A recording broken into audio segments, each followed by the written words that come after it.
விஸ்வரூபம் திரைப்படம் தொடர்பாக தலைமை செயலகத்தில் முத்தரப்பு பேச்சுவார்த்தை தொடங்கியது. கமல் நடித்து இயக்கியுள்ள விஸ்வரூபம் திரைப்படத்திற்கு விதிக்கப்பட்ட தடையை விலக்குவது தொடர்பான முத்தரப்பு பேச்சுவார்த்தை வெள்ளிக்கிழமையன்று காலை சென்ட் ஜார்ஜ் கோட்டையிலுள்ள தலைமை செயலகத்தில் தொடங்கியது.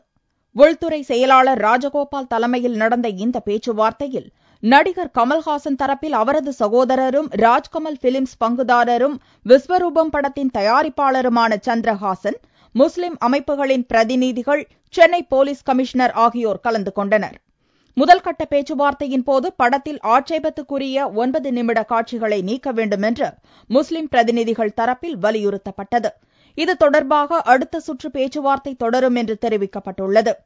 தற்போது நடிகர் கமல்ஹாசன் மும்பையில் இருப்பதால் இந்த பேச்சுவார்த்தையில் கலந்து கொள்ளவில்லை. முத்தரப்பு பேச்சுவார்த்தையின் போது நடந்த விஷயங்களை நடிகர் கமலிடம் அவரது சகோதரர் சாருஹாசன் தெரிவித்துள்ளார்.